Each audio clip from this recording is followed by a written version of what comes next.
اللہ تعالیٰ ہماری حفاظت فرماوے۔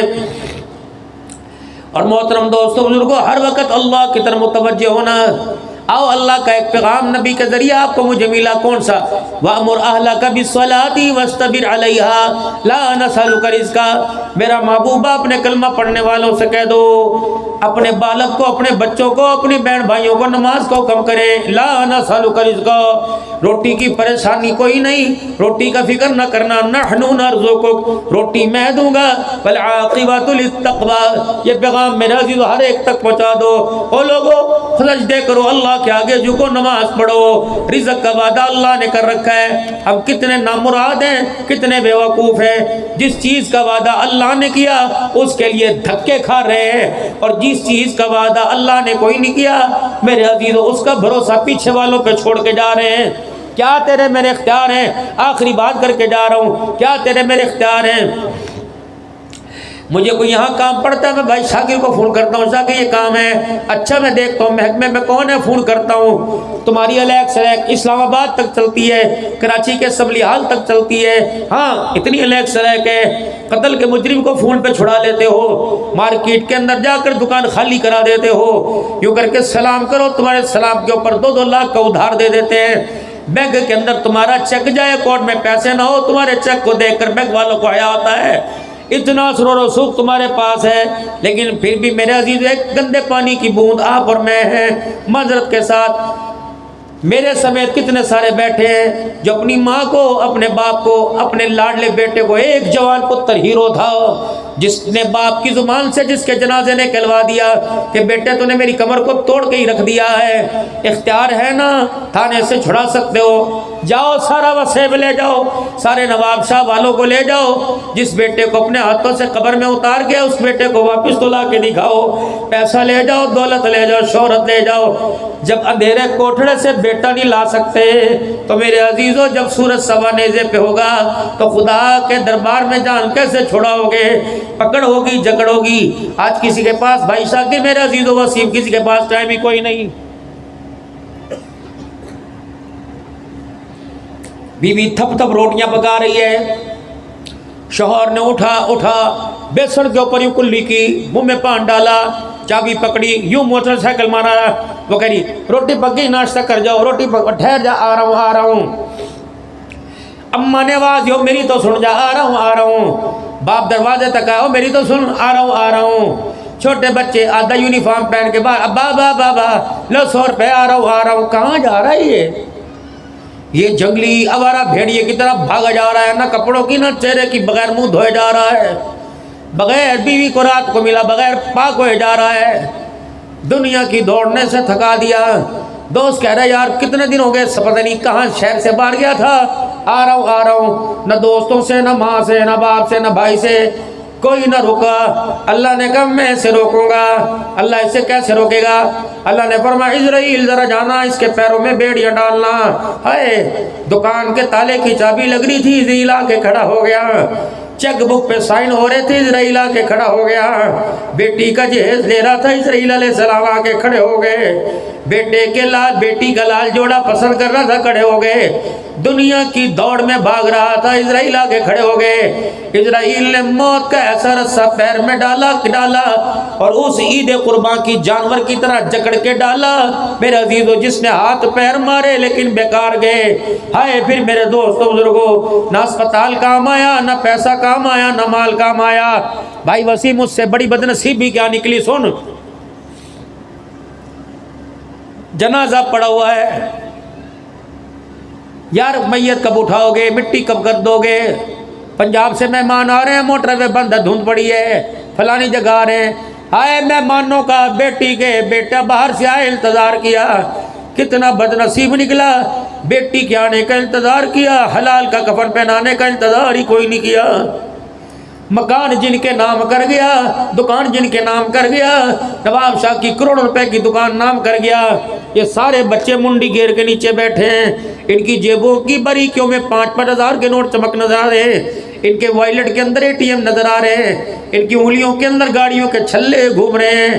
لیکن کتنا بد نصیب تھا جب میں نے کہا بیٹے 2 بجے جنازہ 11 بج گئے، غسل کا کیا کرنا ہے، کفن کا کیا کرنا ہے؟ کیا کہتا ہے، مامے سے پوچھ لو، چاچے سے پوچھ لو، تائے سے پوچھ لو۔ میں کتنا بد نصیب نکلا کہ نہ اپنے حلال کے پیسوں کا کفن ملا، نہ بچوں کے حلال کے پیسوں کا کفن ملا۔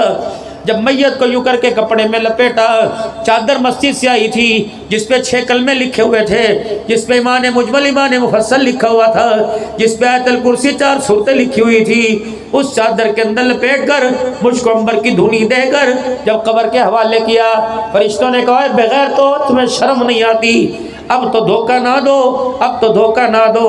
میں نے کہا ہم نے اللہ کی قسم تمہیں کون سا دھوکہ دیا کہ شرم نہیں آتی؟ چادر تو وہ لپیٹ کے لائے جس کے اوپر پورا قرآن لکھا ہوا، اور چادر کے اندر وہ بد نصیب لے کے آئے جسے کلمہ بھی پڑھنا نہیں آتا ہے۔ یہ دھوکہ نہیں تو کیا ہے؟ آئے میرے محترم دوستو بزرگو، کوئی 40 قدم پہ دعا کر رہا ہے، کوئی مٹی ڈال کر گلی کر کے پھول نچھاور کر کے کر رہا ہے۔ 4 پوتوں 2 تینوں 2 ایک ہی کیوں نہ ہو، قبرستان کے اندر جب دعا ہو جائے، بھائی جاؤ بھی السلام علیکم، تیرا تو چاچا تھا، تیرا تو ماما تھا، تیرا تو پاڑے والا تھا، تیرا دور پار کا، میرا تو باپ تھا، یہ میری ذمہ داری نبھاتا رہا، آج میری ذمہ داری، اس کی ذمہ داری نبھانے کا حق ہے، کیا کرے؟ فرمایا سارے رشتہ دار چلے جائیں، سگا بیٹا باپ کی قبر یا پیتیوں کی طرف بیٹھ، قبلہ منہ کی طرف، قبلے کی طرف منہ کر کے بیٹھ جائے، اتنی دیر خدا کا قرآن پڑھے، آمنہ کے لال کے اوپر درود شریف پڑھے۔ حدیث پاک میں آتا اللہ کبھی پیشی معاف فرماوے، جتنی دیر میں اونٹ ذبح کیا جاتا ہے، اس کی کھال اتاری جاتی ہے، اس کے پیس بنا کے بوٹیاں کاٹی جاتی ہیں، پھر تقسیم کیا جاتا ہے۔ نواب شاہ والو عید کے دوسرے تیسرے دن تمہارے بھی علاقے میں اونٹ ہوتے ہوں گے، کم سے کم 1 اونٹ کی بوٹیاں بنانے میں، ذبح کرنے میں 2 گھنٹے لگتے ہیں۔ فرمایا خبردار، باپ کی قبر پر اولاد کو چاہیے 2 گھنٹے بیٹھ کر خدا کو رو کے دکھائے، کبھی قرآن شریف پڑھے، کبھی درود شریف پڑھے، کیونکہ میت بھرا میلہ چھوڑ کر سنسان وحشت والے گھر میں گئی، بچھوں اور کیڑوں والے گھر کے اندر گئی، جکڑنے والی دیواروں کے میں گئی ہوئی ہے، تو بیٹا بیٹھ کے اللہ کا قرآن پڑھے۔ فرمایا بیٹا رو کے دعا کرے گا، فرشتوں کے سامنے باپ کو حساب دینے میں آسانی ہوگی۔ اور میرے عزیزو، بیٹا قبر کے کنارے بیٹھ کر جب قرآن پاک کی درود شریف کی تلاوت کرتا ہے تو اللہ اکبر، قبر کے اندر باپ فخر سے کہتا ہے ذرا سوچ سمجھ کے سوال کرنا، اللہ اکبر، اس اولاد کو میں چھوڑ کے آیا ہوں جو میری قبر کے اوپر ہاتھ اٹھا کے خدا کو رو کے دکھا رہی ہے۔ ہم تو بدنصیب نکلے، پگڑیاں ہم نے بدوائی، ہم تو بدنصیب نکلے، قرآن خوانی کے اوپر چودھریوں نے آ کے پگڑیاں باندھی، ہائے ہمارے سے بڑا بدنصیب کون ہوگا؟ بابو جی دنیا بے عقلی کر کے گئی، آپ بے عقلی نہ کرو، صبح اللہ تمہیں توفیق دے، عید کے کپڑے بعد میں لینا۔ میرے محترم دوستو بزرگو، میں ناراض نہ ہونا، لوگ کہیں گے مولوی کیا باتیں کر رہا، جاؤ خدا نے اگر حلال کے پیسے دیے تو صبح مارکیٹ سے اپنا کفر خرید کے لاؤ اور گھر کی الماری میں رکھ دو، اور بیوی سے کہنا اگر تو زندہ رہے تیری ذمہ داری ہے، جب میں مر جاؤں چاچے کو مامے کو سگی اولاد کو زحمت نہ دینا۔ اللہ اکبر، اس کفن سے مجھے دور رکھنا جس میں مشک و عنبر کی خوشبو آئے، وہ چادریں پہنانا جس میں حلال کے پیسوں کی خوشبو آئے۔ رب اکبر کی قسم ہے، کفن زمزم کے پانی سے دھل کے آیا اور کفن حرام کے پیسوں سے خریدا، کفن قبر کے اندر بچانا مشکل ہو جائے گا، اور حلال کا کفن تم نے نواب شاہ سے خرید کر پہن کے قبر میں چلے گئے تو اللہ کی قسم اس کفن کی برکت سے اللہ جسم کو بھی قیامت تک محفوظ رکھے گا۔ سلطان اورنگزیب عالمگیر رحمت اللہ تعالی علیہ مغلیہ خاندان کا بادشاہ تھا۔ صبح کو مغلیہ خاندان کے تخت کے اوپر بیٹھتا، شام کو دلی کے چاندنی چوک میں ٹوپیاں سی کے بیچتا۔ ایک دن ٹوپیاں سی کے بیچی، 5 روپے 12 آنے پروفٹ آیا، تھیلی میں ڈال کے اس کے اوپر لکھ دیا، او لوگو سلطان الہند جس دن مر جائے خبردار اسے شاہی مال سے کفن نہ دینا بلکہ میری حلال کی کمائی سے مجھے کفن دینا۔ آخری بات وہ ابو ذر رضی اللہ عنہ جسے فرشتے کہہ رہے ہیں یا رسول اللہ یہ ابو ذر ہے نا، اس کا معیار تو کردار تو اتنا اعلیٰ کہ آسمان کے فرشتے اس کو پہچانتے ہیں، لیکن اس کا حال ایسا۔ حضرت عثمان غنی کے دور میں انہیں مدینے سے زبدہ کے مقام پہ بھیج دیا گیا، دنیا سے نفرت کرتے تھے، اور دنیا پہننے اوڑھنے والوں کو مذمت کیا کرتے تھے، خبردار کوکے اتارو، بالیاں اتارو، زیور تو جنت میں پہنیں گے، 2 اللہ کے رستے میں 3 جوڑوں سے زیادہ جوڑا نہیں بنانا، 1 جوڑے سے اوپر بناؤ زکوٰۃ دو۔ تو لوگوں نے ہاتھ جوڑے کہ اس نے تو ہمارا کھانا پینا مشکل کر دیا، تو ان کو مشورے سے زبدہ بھیج دیا گیا۔ جب ان کا آخری وقت آیا، رونی آ گئی، کیا ہوا؟ کہا حضور صلی اللہ علیہ وسلم کی خدمت میں جماعت بیٹھی تھی، آپ نے فرمایا تھا تم میں ایک شخص ایسا ہے جو اکیلا ہی دنیا میں آیا ہے، اکیلا ہی رہے گا اور اکیلا ہی دنیا سے جائے گا، اس کی جماعت جس کا جنازہ ایک جماعت پڑے گی۔ پھر ٹھنڈا ہونکا بھرا، فرمایا ہاں جتنے اس وقت حضور کی خدمت میں تھے سارے چلے گئے، میں اکیلا رہ گیا۔ گھر والی کہنے لگی ابو ذر اگر تم مر گیا تیرا جنازہ کون پڑے گا؟ کا فکر نہ کر، حضور نے فرمایا تھا جنازہ ایک جماعت پڑے گی۔ چاند اپنی جگہ چھوڑ سکتا ہے، سورج بے نور ہو سکتا ہے، اللہ کے نبی کی زبان سے جھوٹ نہیں نکل سکتا ہے۔ جا یوں کر، روڈ کے کنارے پہ جا کے بیٹھ جا۔ کہا کیا کروں؟ کہ کوئی قافلہ آئے گا اسے روک لیو اور کہیو حضور کا صحابی فوت ہو گیا، اسے غسل کفن دے کے جنازہ پڑھ جو۔ مکے سے عراق کے راستے کے اندر جو سفر تھا، بیوی وہاں جا کے بیٹھ گئی۔ حج کا زمانہ ختم ہو گیا، قافلہ کوئی نظر نہ آیا۔ تھوڑی دیر میں جانوروں کا گرد و غبار کھروں کا اڑتا نظر آیا۔ بیوی نے یوں لمبی تال کے دیکھا تو ایک جماعت آئی، ہاتھ کا اشارہ یا کپڑے کا اشارہ کیا، رک گئی۔ او بھائیو، حضور صلی اللہ علیہ وسلم کا ایک صحابی، یا تو اس کی آنکھیں بند ہو گئی یا سانسیں چل رہی ہیں۔ او بھائیو تھوڑی دیر بیٹھ جاؤ، اگر وہ مر جاوے تو غسل کفن دے کے اس کا جنازہ پڑھ لیو۔ پریشان نہ ہوئیو، مرنے والا وصیت کر کے مرا کہ اگر کوئی جماعت جنازہ پڑھ کے کوئی جماعت آئے میرا جنازہ پڑھے، اسے بھوکی نہ بھیجیو، اسے کھلا کے کھانا بھیجیو، میں نے تمہارے واسطے کھانا بھی تیار کیا ہوا۔ جب یہ بات ہوئی تو اس قافلے میں سے ایک اللہ کے بندے اٹھے، ہزاروں قطار رونے لگ گئے، کہنے لگے بی بی اس صحابی کا نام تو بتا۔ کہنے لگی اس کا نام ابو ذر ہے۔ کہ اللہ ابو ذر پہ رحم کرے، حضور نے سچی فرمایا تھا۔